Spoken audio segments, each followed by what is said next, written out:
You're good. Hi, guys. I'm Mr. Dorosky. I'm the assistant principal. I'm just going to go over, our district has an amazing free COVID testing. As you see, the numbers are going up. So I wanted to solicit out what our district is doing to help out with our numbers to go down or help out with families that are, struggling during this time and just want to find out a great place to get their test done. I've been tested twice. I one time went up to Northern California to help a friend move and felt I should come home to make sure everybody's safe. And then over Thanksgiving break, my family did a couple of activities. And I said, again, I want to make sure the people I work with, the people I am around, my mother, who is, doesn't have the best health, I wanted to make sure I could be around her. So I just wanted to solicit what our district is doing during this time, during COVID. So as you see, some of these sites are right here. There's Magnolia High School. On Mondays, you can go get tested from 9:30 to 3:30.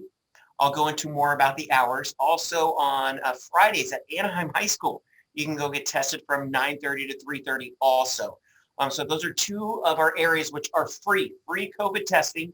They're quick. I'll get into how quick it is at these two sites and how efficient they are within our district. Go ahead, Jonathan. Okay, so how do I get tested?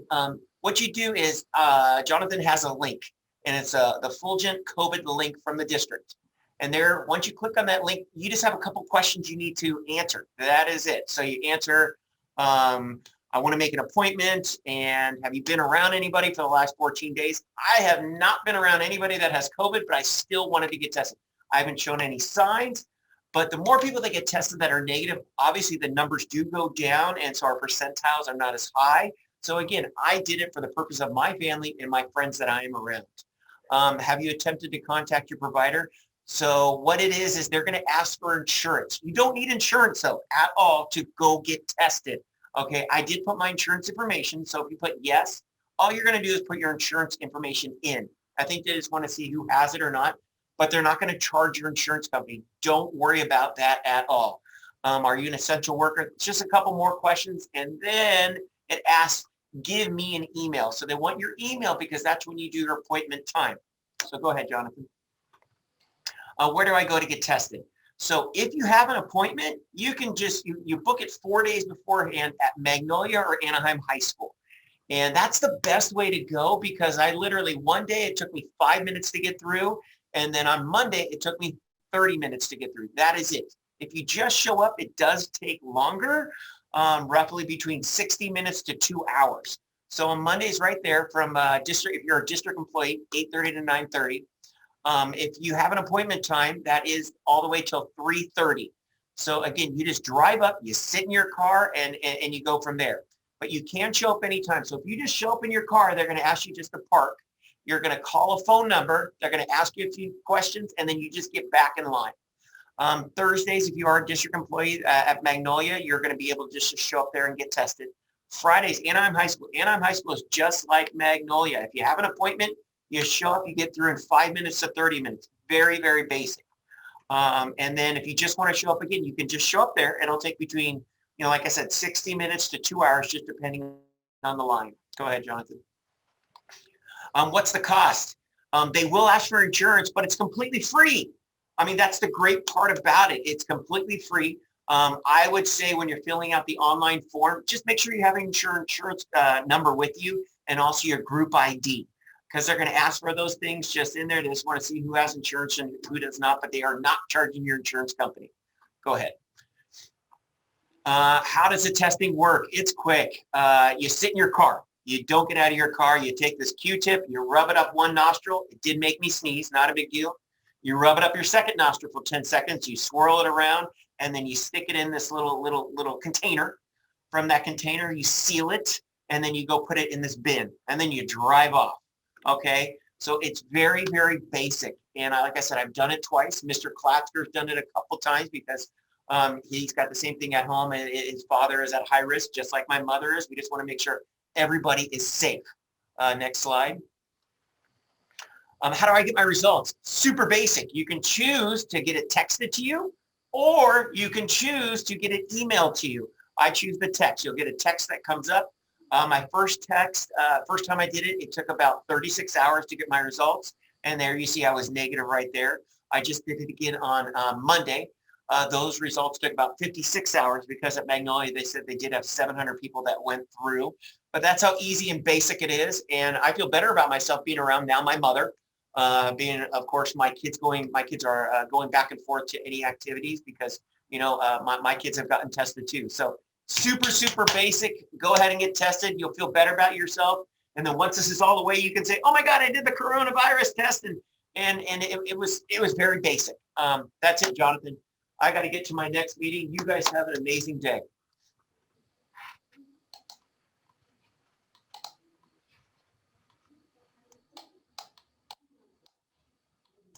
Go ahead, Danny, you're up. Oh, I don't think I'm up. I think that we're moving on to the presentation now. I'll go at the very end and take questions and answers. Perfect. Good morning, everyone. I'm going to just quickly put the PowerPoint on. My name is Jessica Fernandez. And let me do this here. Screen share. Okay, my name is Jessica Fernandez. I'm one of those district social workers. I was working collaboratively with Lexington in supporting our students for their mental health needs. And also the one who is co-facilitating with me this presentation is going to be Bristol Lopez. So I'll let Bristol introduce herself so you can also meet the district social worker who will be working together with Lexington. Hi, everybody. My name is Bristol Lopez, and I'm happy to be here today. I'm looking forward to joining Jessica and supporting Lexington. And we hope that you can get some good tidbits out of this presentation that she put together. So today we're going to focus on what mental health is and how, there are certain events, activities, even life events that we encounter that might affect our mental health. And I think most importantly right now with this pandemic, this global pandemic, we have definitely seen how this has made an impact for many of our students and also for us as adults. In addition to that, one of the other things I do want to name, with so many holidays coming up as well, it does open up other conversations too about how like some people respond to these holidays and how maybe their mental health might be also affected by it. So that's one of the things that our focus is going to be, Taylor, about this presentation, and just giving you some additional tips into doing things for self-care. Like how can you nourish and embrace yourself to promote that self-care yourself to also your mental well-being. Okay.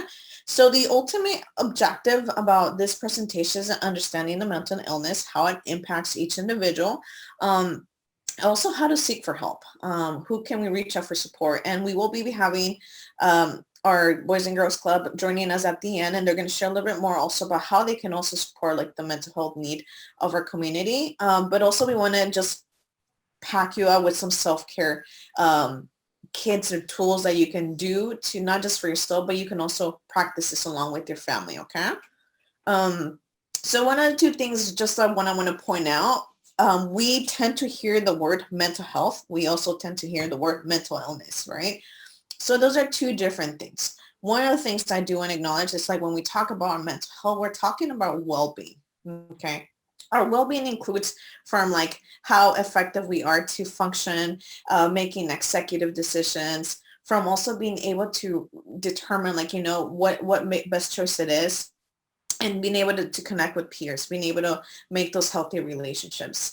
Not only that, but it's also how do I adapt to changes that come my way? So for example, this pandemic, I think it's an example that I will say it has changed our life activities. It has definitely also point out different directions from how we've lost a couple people in the way, but also that social relationship.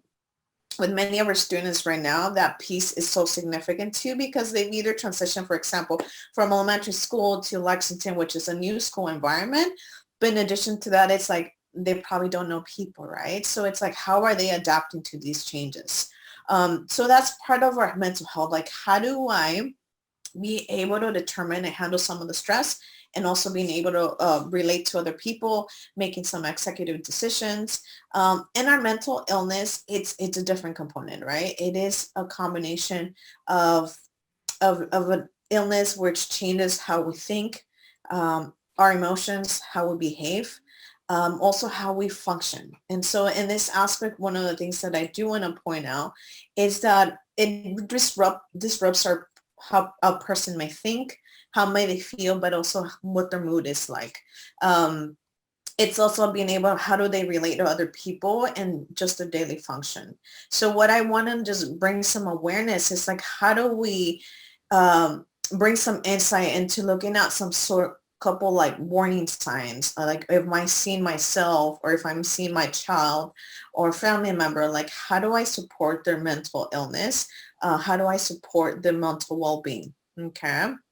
And so I do want to acknowledge that some of these conditions, some of them might be very serious, that some of them might be from like people having schizophrenia, bipolar, but it's just bringing that awareness. How do we support?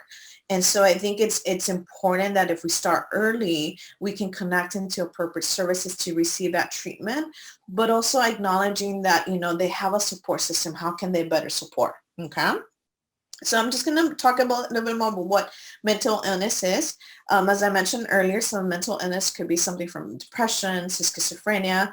We also can go from a post-traumatic stress disorder, borderline personality disorder, and these are just some of mental illnesses that we have seen and encounter, but there's more. Okay, the symptoms of many of these disorders are like to reflect very different, which I'll share a little bit more later on. But they just don't happen very unexpectedly. Sometimes it could be from life circumstances, life experiences, and also understanding that, this can affect how they are socially and emotionally. So just as we're looking into, it's like, what are some things that I can see? So let me just give you an example. So just kind of think about when we lose someone, right? When there's a loss of someone in our family, we might experience feeling sad. We might be feeling frustrated, or we might feeling in denial about the situation. And also we might present it very different in our day-to-day life. And so that is a very normal response, right? It's a very normal response because it was probably someone that you're very, very close with. And so it's affecting a life change in your life. When we start seeing that this event then prolongs for a longer period of time, that it then becomes, and it starts affecting your function at work, or starts affecting your relationship with your family members, with your peers, also with other close family members, your function with school, and also just how you might withdraw from activities that you had a pleasure for. And so once we start seeing those flags, that's when we start noticing, okay, there is more to that. This is affecting their mental well-being. And so this is when we start going like, okay, we need to further see what's happening to this individual. And so this is a part where we want to bring that awareness to understand like how might an individual be affected into their mental health, but also their mental illness. Okay. So that's the part what I do want you folks to just bring that awareness when something starts affecting them on a daily basis and their function. It's like, that's something that's like, how do we connect them to the appropriate services? Okay. So one of the things that we want to just kind of see and some of the changes that we might see on people when they do have a mental illness, you might be seeing some changes with their sleeping. Okay. They might be sleeping a little bit more. They might be sleeping less. They might be not able to sleep at all night. And there might be some changes also in their eating habits. So these are things that you want to look out for because it's like it's prolonging for a long period of time. It's like, how do we ensure like, is this okay? How do we understand a little bit more? And I think this is at the end, I'm going to share a little bit more like, what are some questions that we can ask to better support also our family members and our students and also our well-being, okay? We might also see some changes in mood. Those mood changes might be very drastic, very quick. Sometimes they might be fine. Sometimes they just feeling irritated, just feeling very low, sad. Sometimes it's like they're continuously crying. And it's just those kind of things that you're like, wait, this wasn't happening before. Like I'm seeing it more often.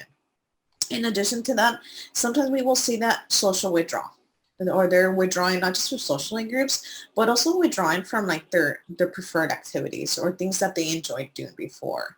And things like this, it's something to look out for and see how it's affecting. One of the things, especially right now with this pandemic, I know they've encouraged us to do like social distancing, right?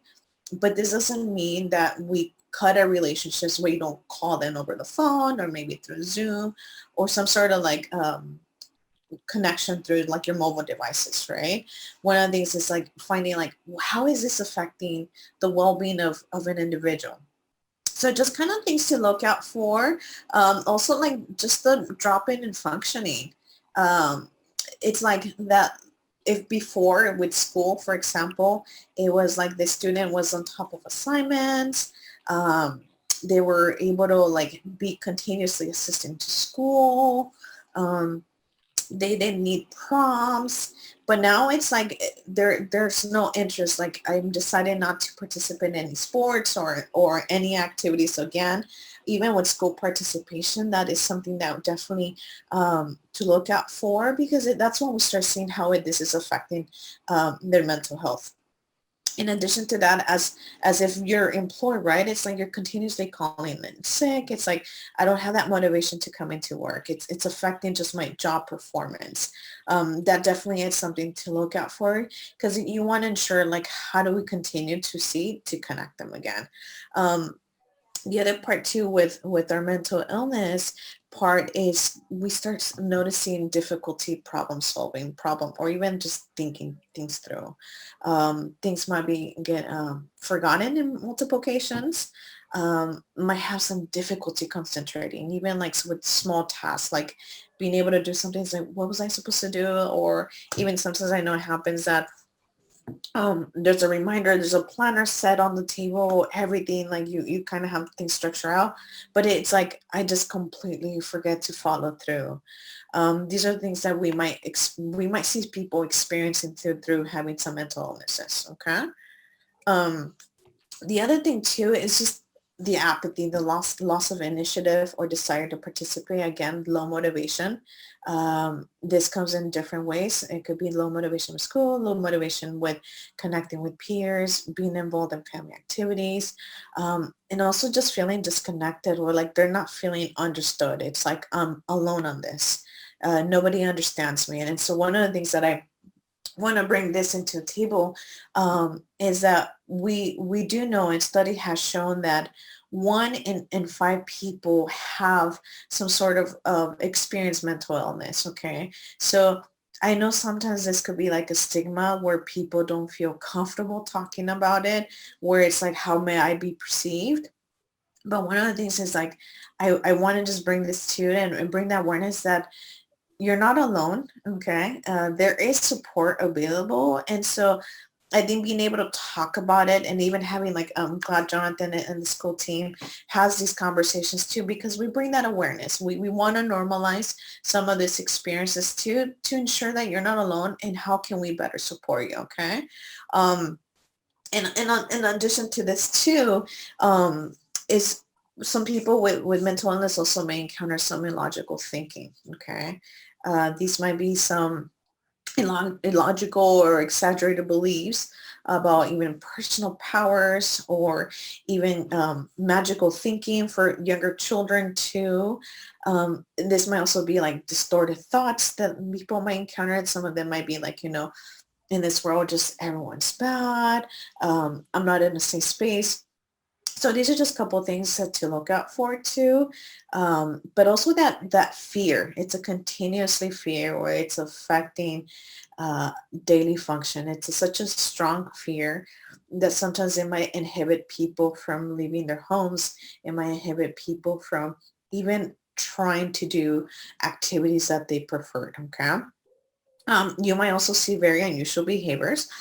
Sometimes they might be like movements that might do, just kind of like pausing and kind of freezing for a moment. It's like, wait, that was normal. Sometimes we might see tics that happen as well, but these are just some things also when a person with a mental illness might present with some of these. Okay. As part of this, it varies too according to ages, right? So as part of this part and looking into like young adults, like what are some things that we might see, right? With this part specifically, for this type of age group, we might be seeing some confusing thinking. We might be seeing some prolonged sadness and feeling irritated. Also feeling some extreme feelings. Like I said earlier, like it's a mood swing, so changes of feelings. It might be like, I'm happy right now, but in 2 seconds, I just start getting very irritated and angry. And it's like, why am I feeling this way? And I think that's something that I've encountered as working with students. It's like, why am I feeling this way? Like this wasn't something that I was experiencing before, right? And I think that's the same thing with adults too. It's like, why am I feeling this way?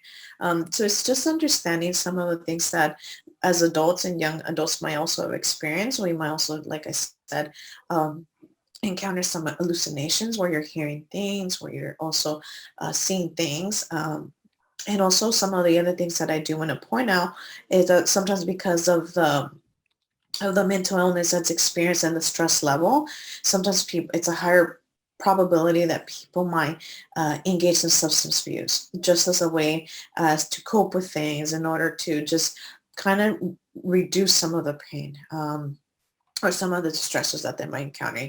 And I think one of the other things too that I just want to point out too and make an emphasis on this, it's like the suicidal thoughts. We have seen that across not just with adults, but also with younger teenagers and children as well, where suicidal ideation, it's one of those factors that we have encountered. And I think that's a part where we also want to reassure and emphasize, like there are contact numbers that folks can reach out for support, and even for teens that they can text, that they can chat for supporting in these areas. Okay. And so even with suicidal thoughts, this might be like, I no longer want to live anymore. Like, what's the purpose of this? Okay. And so I do want to just let you folks know that you folks are not alone. And this is something that we want to bring into awareness, because it's like, how do we equip you folks to better support our students, your family, and also your well-being, okay? And so we will be providing some contact numbers that you folks can use at the end and reach out for support and needing to understand that mental well-being of one, but also if it's affecting our well-being, it's like, how do we reach out for support, okay? So I'll pass it down to Bristol as she will continue with some additional areas on the presentation. Thank you, Jessica. Okay. So like Jessica said, we are just kind of breaking down a lot of these symptoms or red flags you might be seeing, or you could see in the different age groups. So Jessica covered really well the adults, older adolescents. So we're going to move into things you might see when there are signs of mental illness occurring in older children and pre-adolescents or the pre-teens. So it's somewhat similar to the ones you'll see in the adults like she just covered. So I'll try to go through these briefly. But things that we want to look out for are substance use. And I know with our kids and our students, we might not be seeing that outright. It's not necessarily something that they're going to be doing right in front of you, but a lot of times the side effects or the mood changes you'll see when a teen is using substance use are very similar to the ones you would see that we are covering for a mental illness. So be on the lookout for any shifts in their mood, any shifts in just their affect, so just their facial expressions, anything that's out of the ordinary that you haven't quite noticed before. Those are things that we might want to be checking in with or asking about. In addition to substance use, you will see, like Jessica said, just difficulty coping with normal problems and activities. And that might look like, there was a test that was failed, or plans that got canceled because of COVID, and you'll see a reaction that really doesn't seem to match what happened. That is an inability to cope, and it might cause you to question, like, well, what's going on? Why are you freaking out right now? What is this level of reaction? That's a red flag. That's another thing that we might want to check in with. You will also see at times changes in sleeping or eating habits, sleeping way more than normal, sleeping much less, eating much more, eating much less. You could hear lots of complaints of different physical ailments. So having headaches all the time, stomach aches, tightness in their chest. A lot of these mental illnesses will manifest with physical symptoms. And if you take them to the doctor's not going to find anything wrong because it's tied to mental illness rather than a physical illness. Some of the other things just to look out for are, like we said, changes in their ability to manage responsibilities. So whereas maybe before the pandemic, your child could handle large amounts of homework and large tasks, and they could handle all of the stress, and they had their outlets that they could go to manage it. And now that all of that's taken away, you might see they're not as equipped. Their capacities aren't as large as they were before to manage those things. And there starts to become a little breakdown, or that withdrawal, that isolation. The next ones are some of these more obvious ones. So defiance and authority, truancy, theft, those are those outright behaviors that you could see. And I like to say that every behavior in our kids is a communication, even if it's something that is as severe as defiance of authority. A lot of times the behaviors, and many of you know this, a lot of times the behaviors that we see in our kids it's a cry for help, or it's an attempt to communicate something that's going on inside that they otherwise don't have words for. So we would hope that we would maybe catch some of those behaviors before it gets to the point of some sort of illegal activity. But sometimes we don't. And so that's where we want to, again, address that and reach out to one of the social workers. I think Jessica mentioned this on the other slide too. So this is similar in this age group, but the intense fear, the changes in mood, and this isn't just subtle shifts. We would want to notice this if there's a prolonged negative mood, or a prolonged, like, extremely happy, kind of like manic mood. Those are things that we would want to address. And then frequent outbursts of anger. Now, I know we're working with teens, right? We see frequent outbursts of anger pretty often.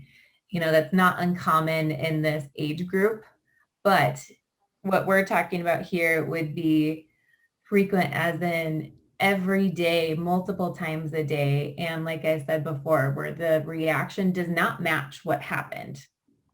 Even if we're putting ourselves in their shoes, we might think this is completely out of character, even for you as a 13-year-old, right? Those are things we want to be on the lookout for. Next slide. Okay, so in younger children, so I would say maybe 10, 11 and below. These are some of the red flags that we might see and would cause us to think, okay, let me reach out. Let me get some extra support on this. Or I'm just questioning. I'm seeing some of these things. So who can I talk to about this? Feel free to talk to either one of us. But these are the things that we would be asking as well, and we would be looking at as social workers. So changes in school performance. So if you see a sudden drop in grades despite noticing them trying really hard and it's just not working out. You might see just lack of engagement. And that's a really common one right now. I think a lot of us are just burnt out on virtual everything. I mean, we're on our computers every day, all day, including our students and our kids. And again, we would want to see a noticeable difference. They might already be not engaged, but if it goes beyond what you're normally seeing, that's cause for concern.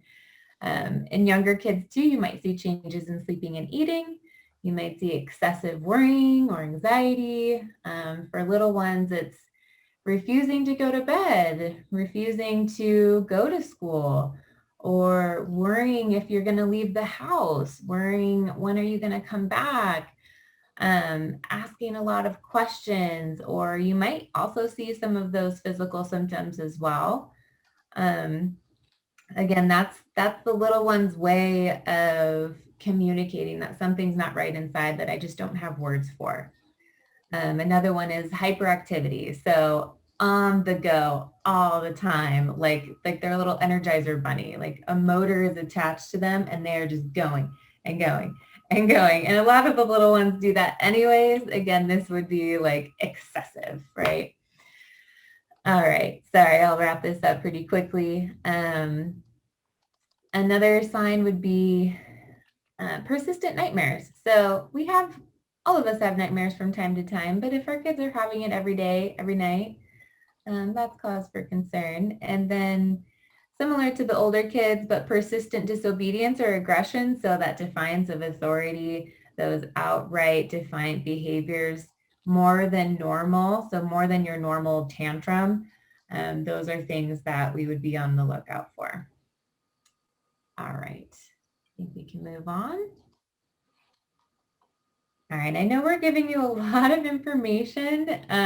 Some of it may seem repetitive as well, but we did want to do that breakdown just so that you're aware of like what's normal and what's not normal for those age groups.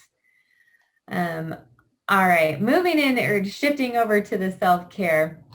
Now, like Jessica said, we are going to do a little activity with self-care, demonstrating how we can use self-care for ourselves and for our kids at the end of this presentation. So I'm just going to go through these next couple of slides very briefly. And I think all of us know what self-care is, right? And it has become a huge buzzword, especially since the pandemic has started, because we recognize that so many of our coping mechanisms have been taken from us. So we need to be taking care of ourselves more than we usually would. So I like the little quote here. So it's take care of your mental health through kindness. I like to think that self-care is having compassion for ourselves and taking a moment to really put ourselves first, because how can we take care of others around us, our kids, our students, our coworkers, whatever it might be, if we are completely empty and depleted, right? We can't. And that's where burnout happens. And that's where it's easier for those symptoms of mental illness to kind of creep in, right? So whether we are diagnosed or not, or we're struggling or we're not, self-care can be preventative. It can also be reactive. So there's never not a good time to be doing self-care. So let's move on to the next slide.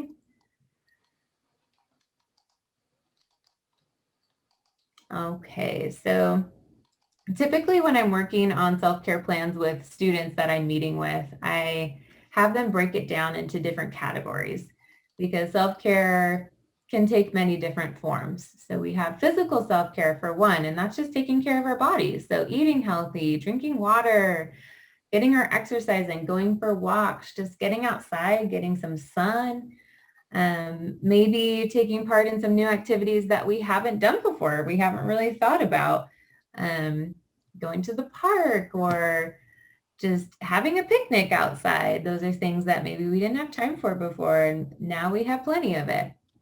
Giving a self hug. So if nobody's around you, how are you getting that like physical input?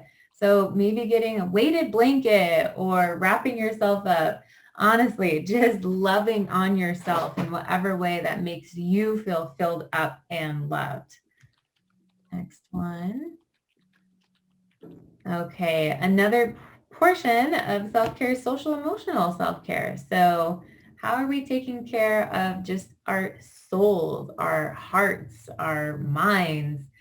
Many of us crave that social attention, or not social attention, but social interaction. Some of us are more extroverted, some of us are more introverted, but I'd say even the introverted ones during this pandemic have been craving a lot of that social interaction. So just some ideas to get some self-care in that sense. It's staying connected to people. I know it's not the same, but planning those Zoom parties or those virtual game nights, calling people, talking to friends, reaching out to friends and colleagues, especially when you are struggling. So and not even then, really just any time. Like I said, we want to use these strategies both in a preventive way and in a reactive way. As much as you can, try not to isolate. So if your home office is in your bedroom or you're sleeping, and work and life are just blending together, as much as you can, trying to separate those and getting out, getting ready, talking to people in your household. I like what Jessica put here too. So focusing on what you can control. So much of this right now is out of our control. We cannot do anything about it, and that can create a sense of helplessness and hopelessness. So maybe writing things down of like, what can I do? How can I make myself smile for just today? And that might look like getting off of social media and not watching the news for a bit.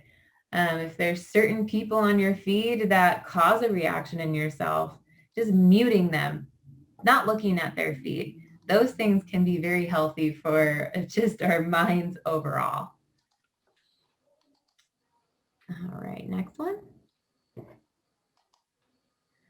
Okay, so we're gonna leave this slide up for a bit. These are some resources that will be really helpful for you and your kids or students. And Jessica's gonna go through the self-care activity with you all. Thank you, Bristol. So we're going to leave this slide at the end. One of the things I do want to show you, because like I said, we want to equip you with some tools. Okay, I'm going to stop sharing my screen for now so I can switch to another screen, okay? So, and I'll share the link to this website too so folks can have it. I think something that Bristol named earlier is like sometimes when we don't have someone near us who can provide that support, like what can we do? Who can we reach out to, right? So this website, it's actually called gridx.org. Let me make sure I add it to the chat box so folks can have it. Let's see. And it's completely free. So this Yes. is great for both adults and kids alike. Yes, very, very true. So sometimes it's like, where can I reach out to just being able to do some sort of self-care? Like, I don't know what to do. And I think sometimes we might come across like self-care might be like, is it like taking vacation off, going on a trip? And sometimes self-care can be just like what Bristol said earlier, being able to provide that self-hug, right? So this one is actually, you can create your own little self-care. You can use it through your mobile device or go online. And it gives you through like, what are some things that you would like to do? So say, for example, the self-hug that Bristol was talking about earlier. Sometimes like being able to send a send love message, understanding yourself and your body, right? And the additional one is like, for example, listening to music, doing some puzzles. So if you click on each one of them, let's just do this one, relax your muscles, okay? If you click on it, you can actually add it to your toolbox. And it tells you, right, relaxing your muscles can relax your mind and reduce stress levels. When we are tense, we hold the tension in our body quite literally by tensing certain muscles, often the neck, our back, Holding that tension can lead to hypertonic muscle that don't relax as much as they should. This can change your posture, your cause and pain stiffness, intentionally relaxing your muscles, counteracts and effects. So I'm just going on if I'm reading all of this, right? So I'm going to use this as an example. So I don't know if you might be standing or if you might be either like listening to this as you're cooking, prepping meals, something, or you might be in your office. I'm going to invite you to just be aware about your body. So if you're standing or you're sitting down, and I'm wrapping it up here because we do have like I said, Boys and Girls Clubs is going to share a little bit more, but I just want you to be aware, right? I think one of the things that we'll notice right away, it's our shoulders. They're very tight. So if you're sitting down, you can just bring it up tight and you can just breathe in, inhale, and just hold it very tight where this is like intentionally in our arms, our shoulders up. And when you release it out, you're also breathing out. So being able to do this exercise like 3 times, breathing in, breathing out, you're also reminding your body that it's a different way that it can feel. It's not always needs to be tense, right? And it's also a reminder. Sometimes we can release our jaw because our tongue is like touching our palate on top. It's like, oh yeah, I gotta relax myself down, okay? So I do want to encourage you folks to visit this link. You can also share it with your kids. It's also, if you want to do a self-interview for yourself, like, I'm just like thinking about all these things. I don't know how to respond to this. It walks you through, and it tells you like, what if I lost someone important to me, and might ask you like, how are you feeling? Well, what does this mean? You're right. That all of this it's anonymous. Nothing is being kept on your feed on your online. But I just do want to encourage you folks to be able to use this kind of tool to promote some sort of self-care and care for your well-being, care for yourself, and know that you are also not alone. Thank you so much. And I'm going to pass it down back to Jonathan. So Jonathan, that way we can continue with our partners who are here with us. Oh, with Ashley. Yeah. So thank you, Jessica. Thank you, Bristol, for sharing out this information. Like I said, we will go ahead and email this out to parents and also the recording.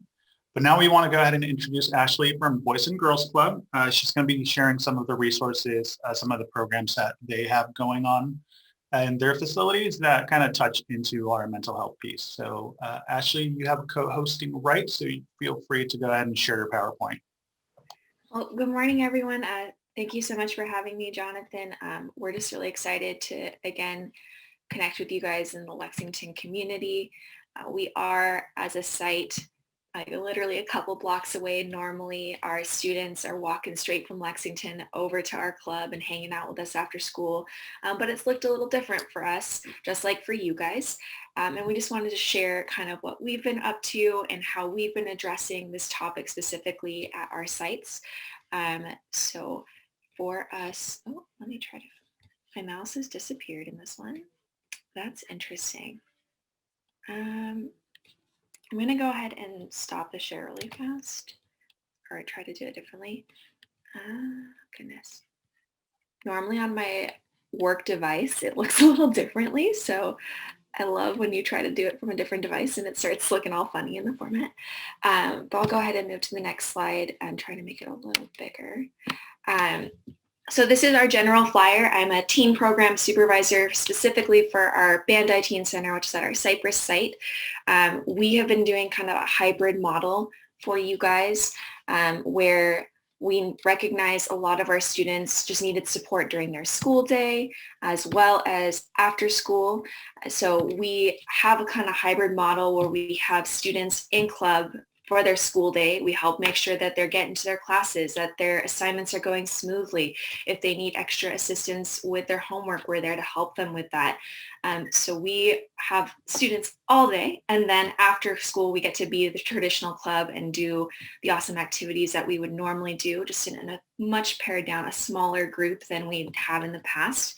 And it's been really fun, but we also do in the late afternoon virtual clubs, which I think is such a great resource because these clubs are running for free and anyone who turns in a parent consent form can join with us. And we do a very great range of activities that if you were talking about trying something new, we do kind of a wide range of career readiness, college preparedness.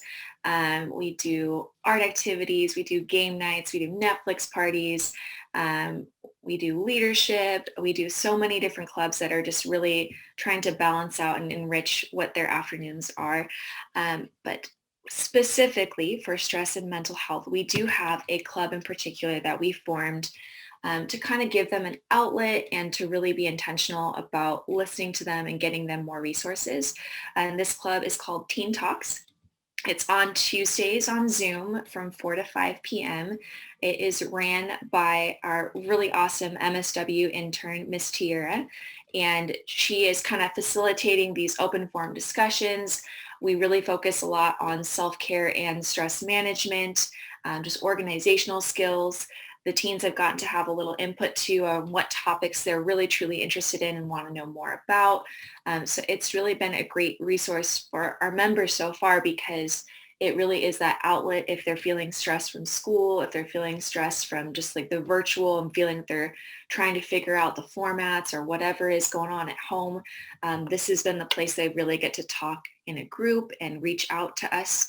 In addition to that service though, Miss Tira is available for one-on-one meetings. So we have a couple families that we connected with her and they would set up a meeting with an individual member and kind of have those interactions. It's been through Zoom primarily. I know in the future there might be in person for some of the members that are in club.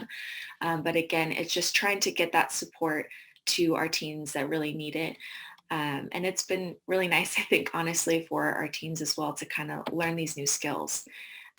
But another angle that we try to really connect with our members and make sure they have support in this time is we constantly as an organization have a program called OJJDP, which is a very fun acronym for basically our mentoring program. It is federally funded and we really train our staff to be very intentional with this mentoring process. And we match up with usually 3 to 4 mentees total to one person. And we have at least a weekly meeting checking in. We're checking with the homework assistants, tracking any sort of activities that we want them to get engaged in, helping them with time management, behavioral guidance. This is usually a preventative piece for us as well, just to hear what are they really feeling and kind of understanding in their own side of things, besides the behaviors that we witness and see in the club. So really for us, it's one of our favorite programs because it's a way to really connect with our members and make sure that they feel heard. So that's something that we do constantly just to make sure, again, they have that outlet and they have someone who's looking out for them and specifically want to know how they're doing. And then this is a new one that we're doing. We are also now offering one-on-one small group tutoring, depending on what your need would be as a family. And it's going to be really that distance learning support, homework help, really intense time for that particular need, because we do usually do an hour for homework every day at the club. We do want to be intentional as far as helping them out with their schoolwork, but we found that, for some friends, they just needed a little extra one-on-one tutoring and they really need to go deep and figure out more about that particular subject.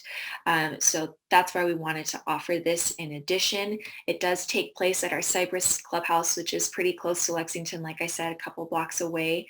We're on Moody, right before the fire station. So it's a really nice park. But if you do want any further information for the tutoring services, please feel free to call. There is some pricing involved for that particular service, but our phone number is 714-527-2697, and I'll make sure to share that at the end as well. But yeah, I just wanted to again say thank you for inviting us over to this experience, because we do feel like we've been offering more and more things that we wanted to share with our community, and we definitely want to be part of that support system. All right, I'm going to go ahead and stop the share. So thank you, Jonathan, and thank you, Principal Klatzker, for inviting us.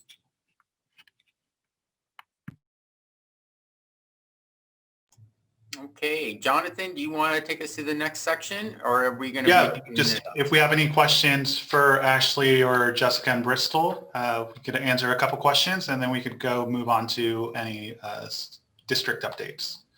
So do any parents have any questions they want to ask to Ashley, Bristol, or Jessica? You can put it on the chat or unmute yourself and just go ahead and ask us.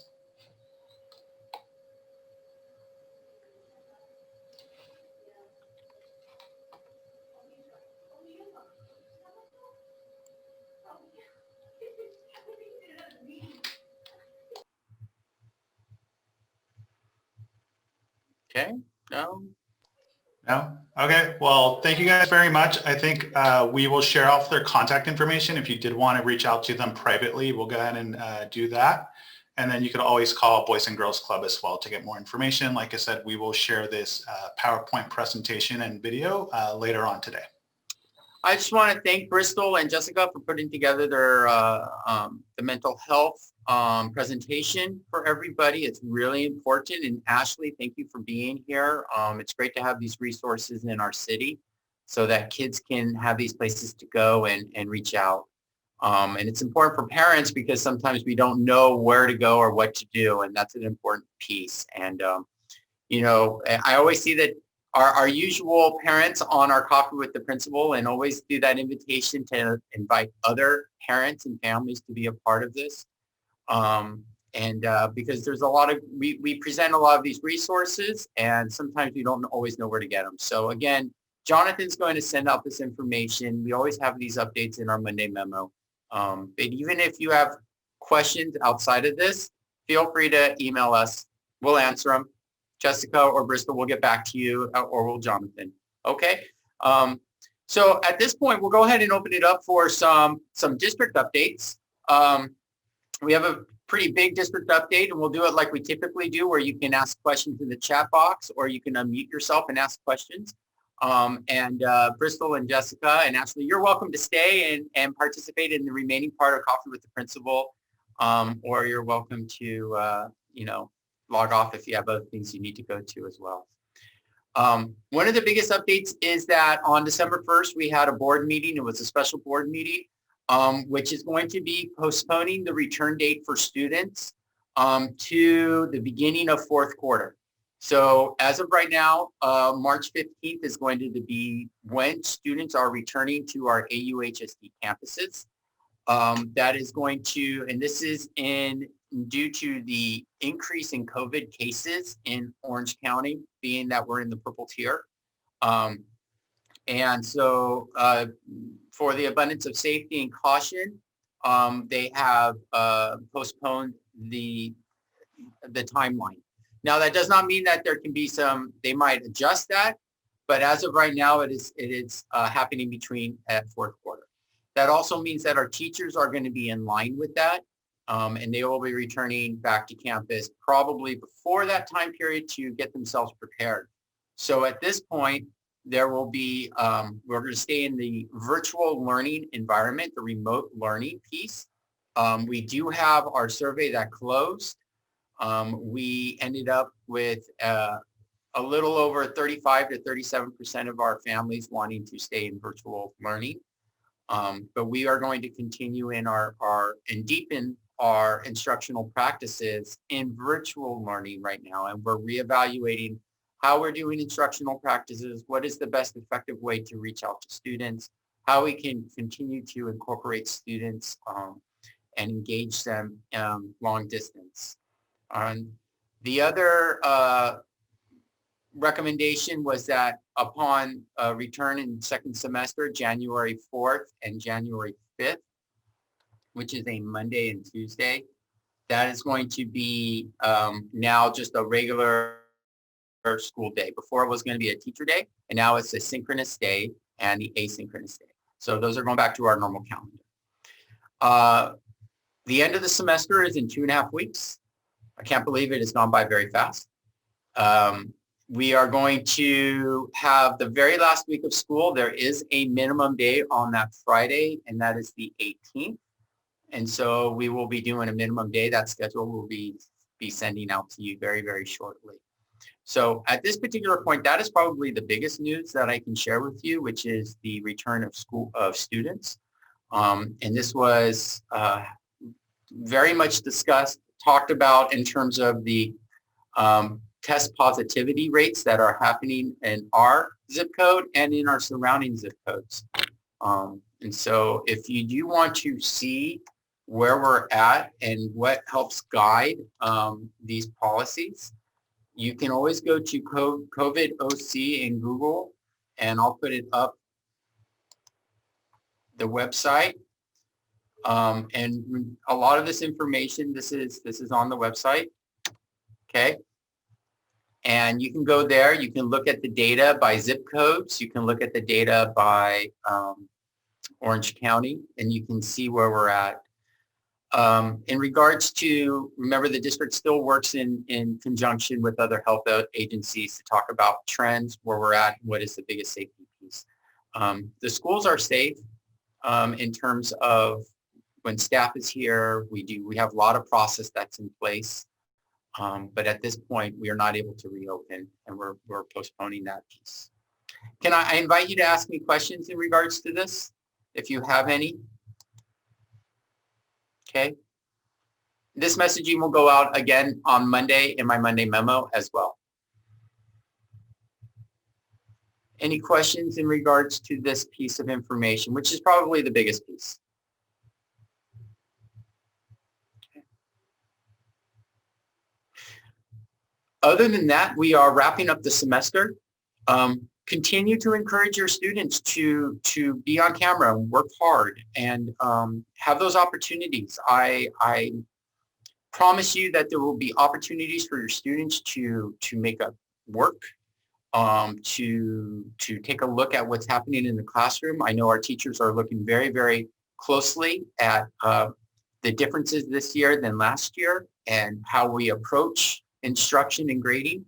So please continue to talk to your students about not giving up, about continuing to work hard, about showing up every single day. We have 2.5 weeks, and then we will have a nice break, and hopefully we come back in January, and we will do remote learning, and we will start this semester strong and work really hard. So I do have another meeting at 10 o'clock. Questions?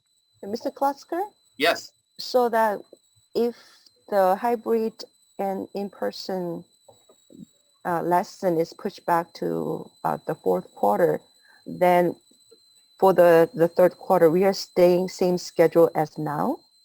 That's to be discussed. They're taking a look at how things worked in first semester and then reevaluating it and seeing if adjustments need to be made to the schedule to further learning and instructional practices.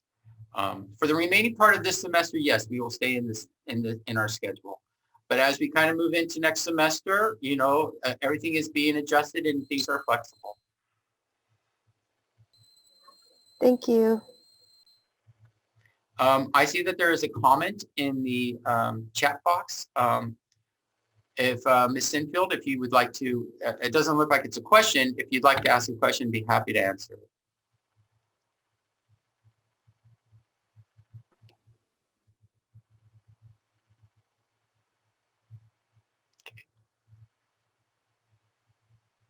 All right. What other questions might you have for me?